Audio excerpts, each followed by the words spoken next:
good morning and welcome to Wake Up News Live on Globe Television. I am Sandra to BOAHEN. Let's begin with that.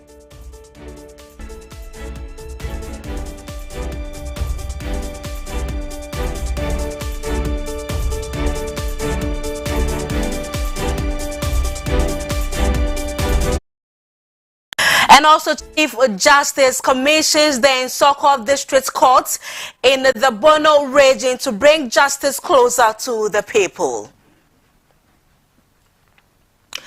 This morning, Ghanaians' trust in institutions has hit an all-time low according to the latest Afrobarometer report by the Center for Democratic Development. And Senate dispels rumors of impending collapse, highlighting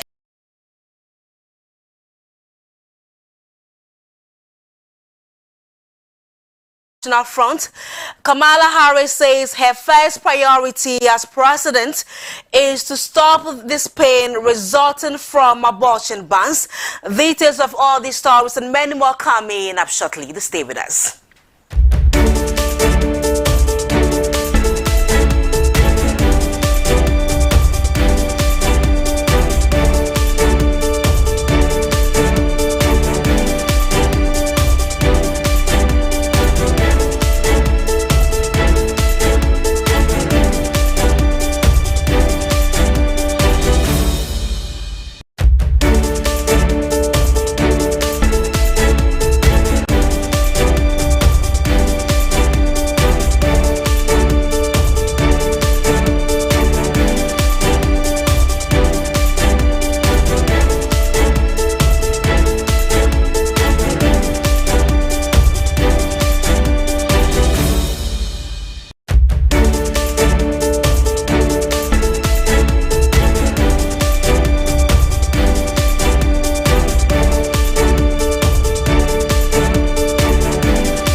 Let's begin our stories from health-related stories. Now, the Ministry of Health has responded to recent reports from TV3 News claiming that the construction of the La General Hospital has come to a grinding halt, causing widespread concern among residents and the general public. Contrary to these claims, the ministry assures that the project is alive and kicking with significant progress made over the past few weeks to ensure a timely completion. A statement from the ministry clarifies that the contractor contractor overseeing the project has recently submitted a certificate for payment, which is currently being processed by the ministry as part of standard operational procedures. This routine step guarantees transparency and compliance with financial protocols and in no way indicates a halt to the project. The ministry says the government remains committed to completing this vital healthcare facility as soon as possible, recognizing its importance to the community and the broader healthcare system.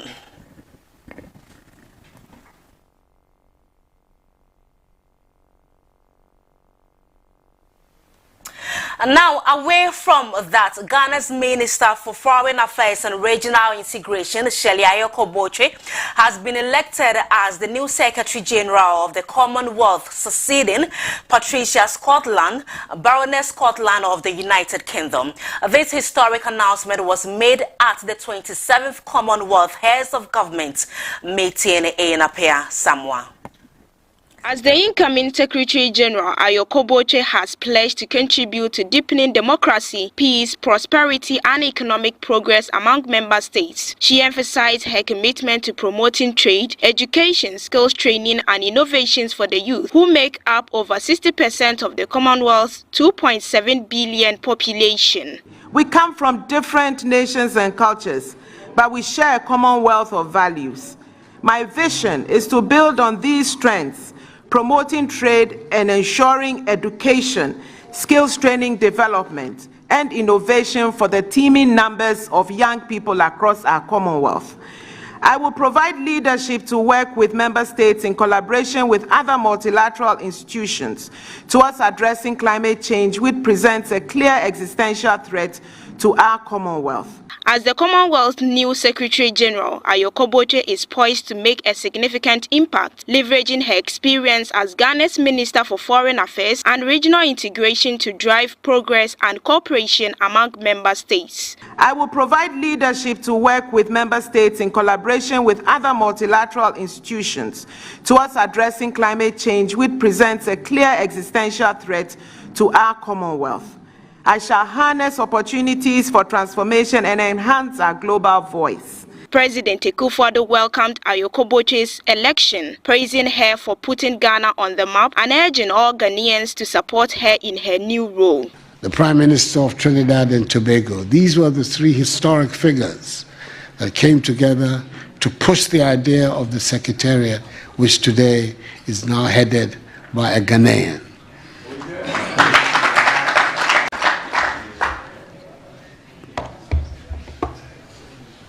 And a Ghanaian woman, an African woman, for the first time in the history of the organization, has taken charge of it and will try to navigate the years ahead. It's not going to be an easy task, madam, because of where we are in human history, with a lot of difficulties ahead of us. But I have absolutely no doubt that you have the qualities necessary to enable you to succeed as Secretary General of the Commonwealth. It was those qualities of competence, of hard work, of diligence, of honesty, and of commitment that persuaded me that we should support your candidature for this office. And by the grace of the Almighty, it has worked out excellently for us. The Commonwealth is an association of 56 countries working towards shared goals of prosperity, democracy, and peace. Now, the Chief Justice has commissioned the Insoko District Court in the Bono region to bring justice closer to the people of Tyne District. This move is part of making justice more accessible and convenient for citizens. The Insoko District Court establishment is significant as it reduces the distance people have to travel to seek justice. The court establishment demonstrates the government's commitment to providing essential services to the people of Tyne District. At the commissioning ceremony, Justice Gabriel Nenekwa Mantite, representing the Chief Justice, urged judicial staff to uphold integrity and impartiality in their duties. He emphasized the importance of equity, transparency, and merit-based decision-making. It requires openness, honesty, and accountability in all aspects of our legal proceedings, ensuring that the public can have faith in the integrity of our justice system.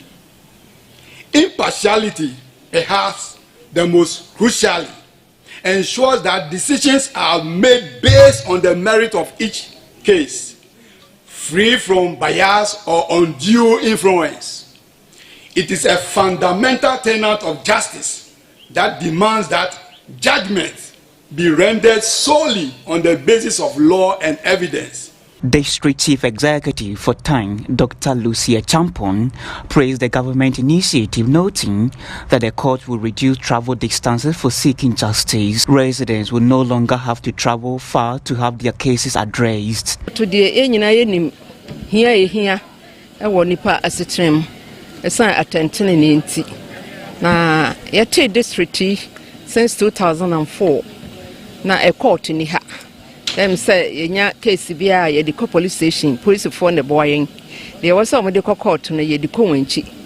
Say court abatan yi de. Ya monpa say nipa nya cases de enso ye dan ya nipa de emu a wetim account kakra de ewo ho.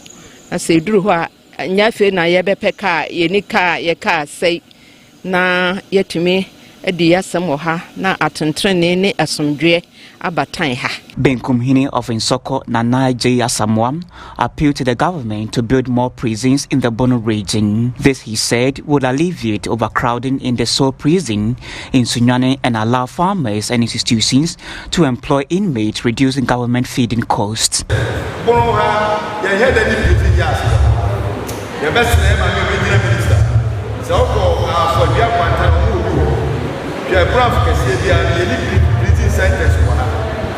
Now, this is sentence was a pepper way of your phone, and then Lanchini and I got to and check your phone, open the papa, yet my brother, the moon prison yard, now everybody, and second pepper, my book, a pepper, my guy, and so now Kasua, and I buy no airport for prison for by all means.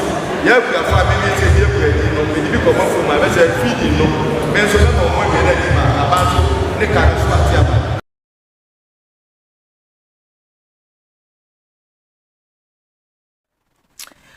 Now, Ghanaians' trust in institutions has hit an all-time low, according to the latest Afrobarometer report by the Center for Democratic Development. The report reveals a significant decline in public trust in key state institutions and officials since 2012, with only a marginal drop since 2022. This downward trend persists despite changes in government, raising concerns about the integrity of state entities, including the Electoral Commission's ability to conduct free, fair and transparent elections. The CDD's Director of Research, Dr. Ejem Salome, notes that trust in key state institutions and officials has shown only marginal decline since 2022, but reflects a major drop from 2012 levels. This decline in trust is alarming, especially considering Ghana's upcoming elections in December 2024. For me, the key findings will be trust in institutions. You know, as I started presenting, I said we're going to present findings on trust in institutions, perception of corruption, and then elections.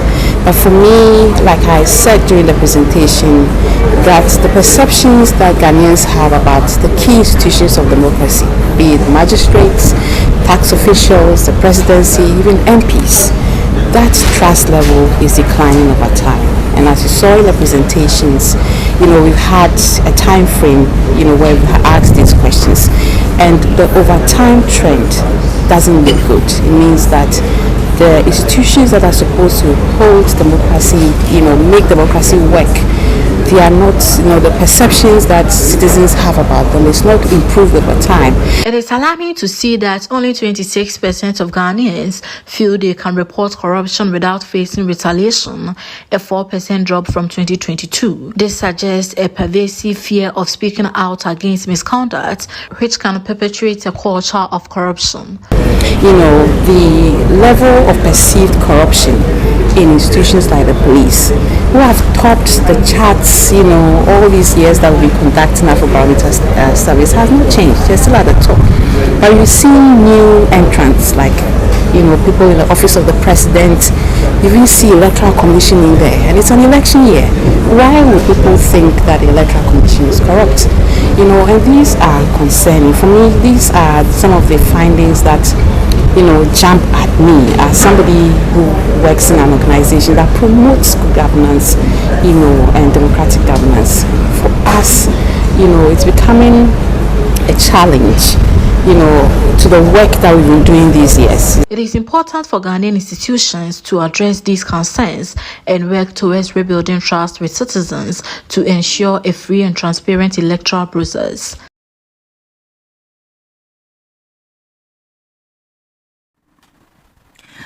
To bolster media expertise in combating corruption, the Ghana Anti-Corruption Coalition, in collaboration with the Ghana Integrity Initiative and Africa Center for Energy Policy, organized a workshop for journalists strengthening the understanding of Ghana's governance and anti-corruption initiatives.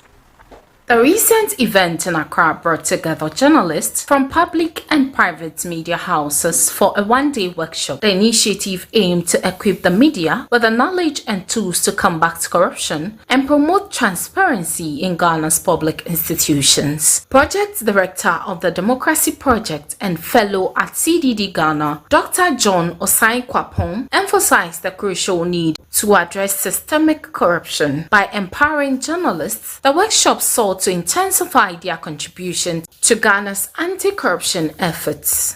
When folks think of education, they think of health, and then let's say they even think of the unemployment situation, it ranks much higher. Perhaps they feel the consequences more immediately than the consequences of corruption. I believe that is what explains why when you look at the ranking of the issues, corruption doesn't rise that high. Because if I'm sick and I cannot get good health care, right, the prospect of death is more immediate.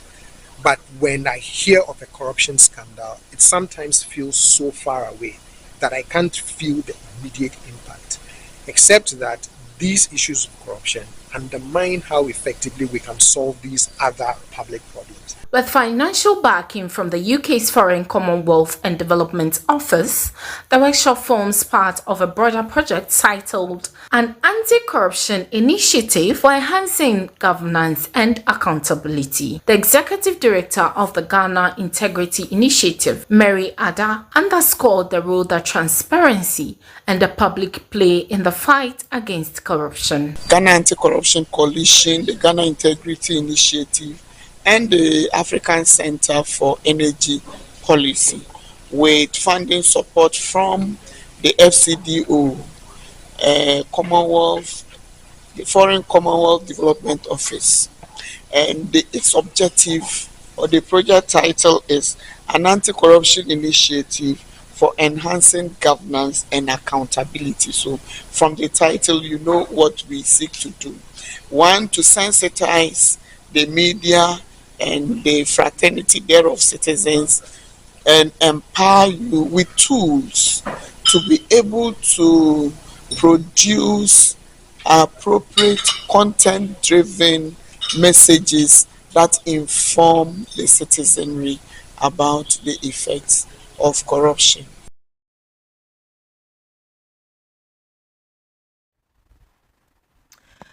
Away from that, Assembly Member of Ogwai electoral area in the New Jabin South Eastern Region, George J. Frimpong, has been electrocuted while assisting with street light installations. His body has been deposited at the mortuary of the Eastern Region Hospital.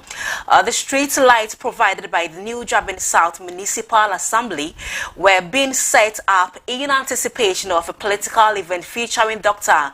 Mahamudu Bawumia, the new Patriotic Party's presidential candidate, who was scheduled to join a political campaign work organized by New Jabin South Member of Parliament Michael Otre Burfi on Sunday.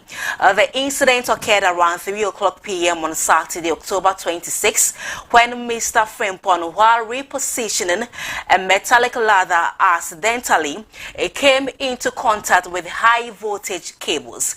He was rushed to the Eastern Regional Hospital in Koforidua but was pronounced dead upon arrival. Here are excerpts of family members giving an account.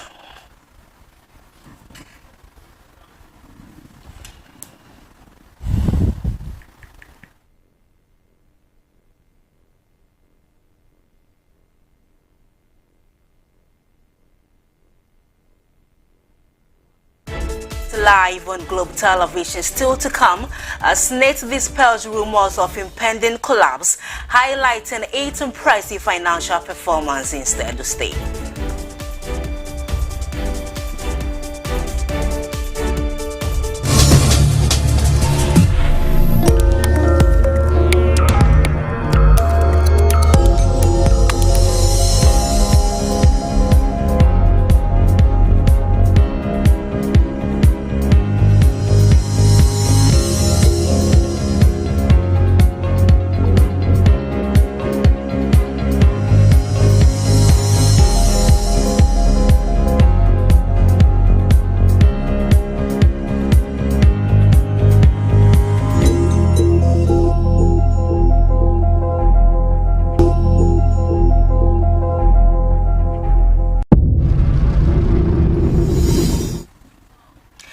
The Chief Actuary of the Social Security National Insurance Trust, SNIT, Joseph Poku, has dispelled rumors of the organization's impending collapse, highlighting 8 impressive financial performance instead.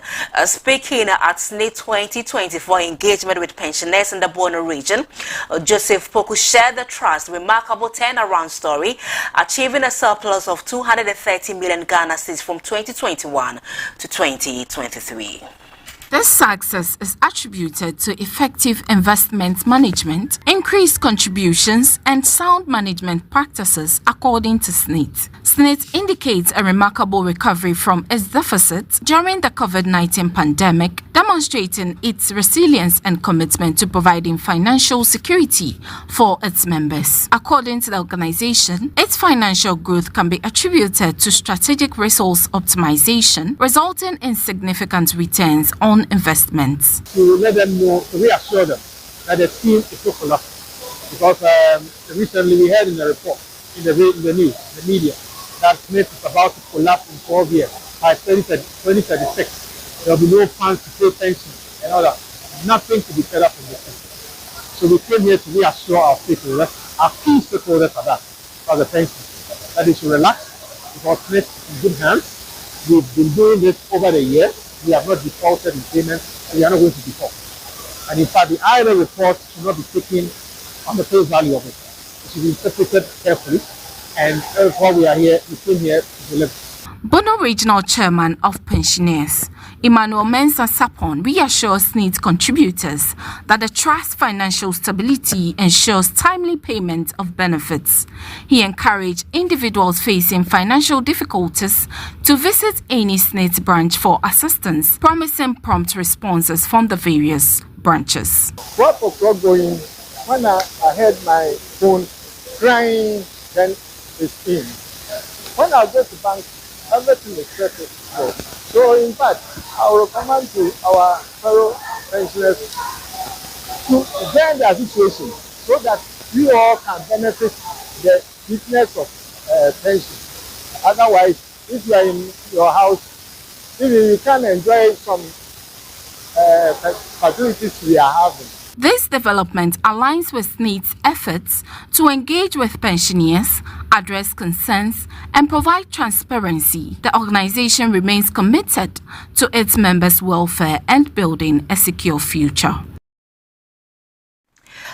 The University of Ghana has launched an innovative plastic valorization fuel facility in the Osul community, tackling plastic waste management by transforming plastics into fuel. This groundbreaking initiative promotes sustainability and environmental conservation and provides residents, including fisher folk, access to fuel for daily activities like powering outboard motors. The facility uses a process called photocatalytic valorization, which utilizes solar energy to break down plastics into chemicals and fuels. The type of fuel produced depends on factors like temperature and carrying conditions during production, as explained by Professor David Adonono by Professor David Dodo Ahin, Director of the Institute of Applied Science and Technology at the University of Ghana. This pioneering project set a remarkable example for waste management and sustainable energy solutions in Ghana, showcasing the potential for innovative technologies to drive positive change. We are looking at the plastic waste, converting it into different forms. And one of the ways that we have done is to convert it into fuel. So we can get petrol, diesel, gas, whatever out of the plastic waste. We want to show that the waste is a problem, but we can find some solutions to it. So this project is such that we take completely the plastic waste out of the environment and then convert it into something that you can also use. The reason why we came to the beach side is twofold. We are looking at the plastics that are on land and the plastic that are eventually entering into our ocean. At the times the fisher folks have gone to sea and most of the catch have actually been plastics instead of the fish that is needed. The project will also incentivize fisher folks and community members to collect plastic waste within the community and along the shores, promoting a cleaner environment and fostering community involvement in waste management. We have people in the whole value chain who collect the waste. We have people who bring us the waste, and we took them through the waste separation, how to segregate the waste, how to wash them, how to dry them, how to cut them into smaller units. So there are various people in the value chain who collect the waste and then bring it, and then you have some money that comes to you, and then people who sell to the producers of the fuel. Osu Alata Manche New Kwabena Boni the fifth encouraged the youth of Osu Alata to take advantage of the opportunities provided by Velo Plastic.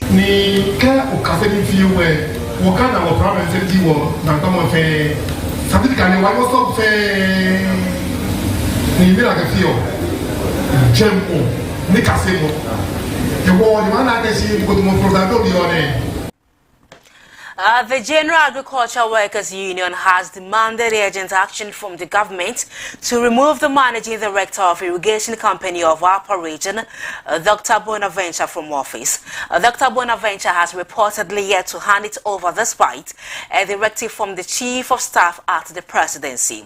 During the protest, a letter from the company, the workers who were joined by farmers from the Tono irrigation scheme said Dr. Bonaventure's continuous stay in office was a breach of the law and also affected the operations of the company. A letter from the Minister for Agriculture, Honorable Brian Champon, granting Dr. Aligban 3-month extension, post-retirement extension, was conveyed to him electronically by Honorable Stephen Yakubu. Dr. Aligban rejected the mode of delivery as unacceptable and maintained that he had not received the letter. Meanwhile, he was forced to pay himself salary for the 3 months which he was granted in that same letter, using internally generated funds. Honorable Stephen Yakubu then subsequently printed hard copies of that letter and delivered same through a messenger to Dr. Aligbam. Dr. Aligbam has since remained in office, claiming that he has not received the letter and has therefore not handed over his office. We submit ourselves to supporting the board and the regional minister to resolve this matter once and for all. In his tenure, we have experienced the worst ever productivity. Down, farmers are crying. He came and met ICO, and he will leave, and ICO will grow, and productivity of the farmers will increase. The country will get more food. He has got a gymnastic style of management, divide and rule management. So we want him to go because he will go to board and say every different thing. When he comes to staff, we are suffering. He has a different plan altogether. We have a calendar, cropping calendar. Since he came, that calendar has been squashed. Rice cultivation is a timely one. If you crop and meet the Harmattan season, you are dead. And for him, he doesn't care whether we meet whatever climate. He wants his. And on the international front, Kamala Harris says her first priority as president is to stop this pain resulting from abortion bans this day.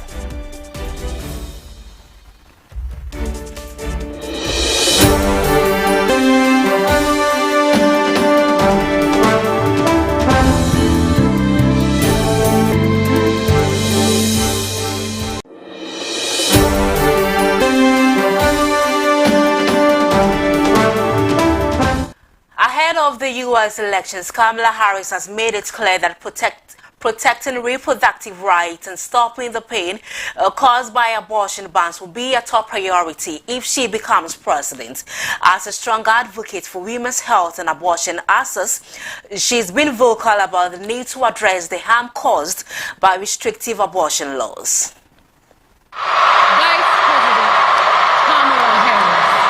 It was the vice president's largest rally ever.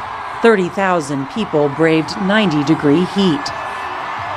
And now the Attorney General of Texas is suing the United States government. To hear her scorching new attack on Texas's strict abortion rules. On the one hand, Donald Trump won't let anyone see his medical records. And on the other hand, they want to get their hands on your medical records. Simply put, they are out of their mind. We traveled with the vice president over 2 days for a rare behind-the-scenes look on Air Force 2 and the battleground state of Michigan. I got to ask myself, well, why on earth is this race even close? I lay awake at night wondering what in the world is going on. Where Michelle Obama campaigned with Kamala Harris for the first time, challenging men to see women's health care as a life or death matter. If we don't get this election right, your wife, your daughter, your mother, we as women will become collateral damage to your rage. I pledge to you, when Congress passes a bill to restore reproductive freedom nationwide, as President of the United States, I will proudly sign it into law. Let's take a recap of the top stories. The Ministry of Health has responded to recent report from TV3 News claiming that the construction of the La General Hospital has come to a grinding halt. And also you heard Chief Justice commissions the Insoko District Court in the Bono region to bring justice closer to the people. And on the international front, you heard Kamala Harris says her first priority as president is to stop this pain resulting from abortion bans.